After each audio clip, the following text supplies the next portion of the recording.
Praise దల్లాడండి. అందరికీ వందనాలు ప్రభు పేరిట. ఎలా ఉన్నారు? బాగున్నారా? ఈరోజు మనం కొండ మీద ప్రసంగం చెప్పుకుంటున్నాం. ఈ మధ్యకాలంలో మత్తయి సువార్త 5వ అధ్యాయంలో ధ్యానించుకుందాము. సమాధానపరచువారు ధన్యులు, వారు దేవుని కుమారులు అనబడుదురు.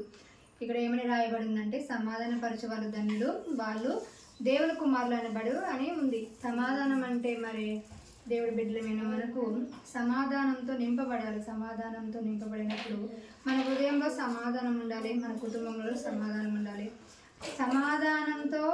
సమాధానపరచువారు ధన్యులని, దేవుని కుమారులు అని అనబడుతున్నారంటే ప్రభు అయిన యేసుప్రభుల వారు మరి మనిషి దేవుడు ఫస్ట్ సృష్టిని సృజించారు. అన్ని ఆకాశమును భూమిని అన్ని జంతువులను అన్నిటినీ సృజించారు. మనిషిని కూడా సృజించారు. దేవుడు మరి నరుల్ని సృజించినందుకు బాధపడతారు. ఎందుకంటే నరుల ఆలోచన ఎల్లప్పుడూ మరి చెడ్డదిగా ఉందని బాధపడతారు.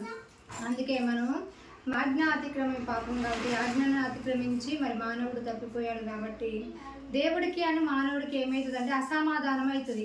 సమాధానం అనేది కోల్పోవడం జరుగుతుంది. సమాధానం కోల్పోవడం వల్ల ఏమవుతుందంటే మనం నరకానికి పాత్రులుగా మన జీవితాలు కొనసాగుతున్నప్పుడు దేవుడు ఏం చేస్తారంటే తన యొక్క కుమారుణ్ణి మరి లోకానికి పంపడం జరుగుతుంది.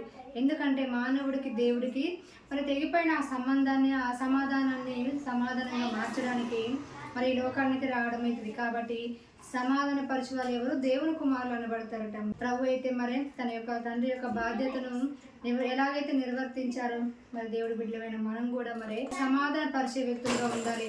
సోదరులు ఐక్యత కలిగి ఉంటే మనోహరమని మరి అన్నదమ్ముల మధ్య ఐక్యత ఉండే విధంగా చూడాలి. ఎందుకంటే సమాధాన పరచాలి. అంతేకాకుండా భార్య భర్తల మధ్య సమాధానంగా ఉండడానికి అసమాధానం ఉన్నప్పుడైతే మనం సమాధాన పరిచే మాటలు చెప్పాలి. అలాగా మన కుటుంబంలో కూడా దేవుని నమ్ముకున్న మనం ఒకరిమే నమ్ముకొని ఉంటే మరి తెలియని వాళ్ళు ఉంటారు కాబట్టి మనమే సమాధాన పడాలి. ఎందుకంటే దేవుడు ఏమంటున్నాడంటే నీ కోపపడి కానీ నీ కోపము సూర్యుడు అస్తమించేంత వరకే ఉండాలంటున్నాడు. కాబట్టి ఒకవేళ మనం కోపపడినా మనది సూర్యుడు అస్తమించేంత వరకే మన కోపం ఉండాలి. మనమే సమాధాన పడాలి.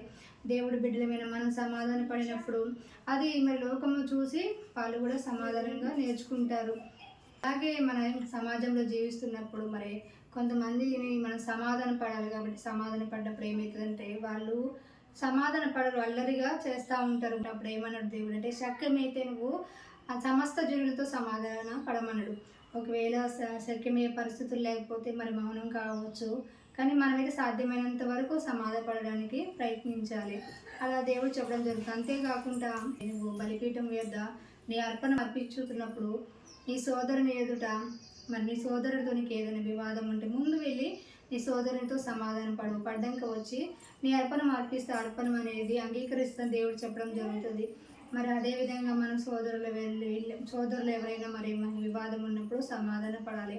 అలా కాకుండా మరి కొంతమంది జీవితంలో మరి మన సమాధానాన్ని వాళ్ళు అర్థం చేసుకోలేరు. కాబట్టి దేవుడికి మాట సఖ్యమైతే సమాధానంగా ఉండమన్నాడు. కానీ మనం వాళ్ళకి ఎలాంటి కీడు చేయకుండా సమాధానంగా ఉండకుండా దేవుడి కుమారులుగా మనం ఉండు నిమిత్తము సమస్త జనులతో సమాధానంతో బ్రతకాలని, దేవుని కుమారులుగా మనము ఆయన కుమారులుగా మనం బ్రతకాలని ఈ వాక్యం మీ వినికిడిలో దీవించబడాలని యేసు నామములో ప్రార్థిస్తున్నాను. ఆమేన్.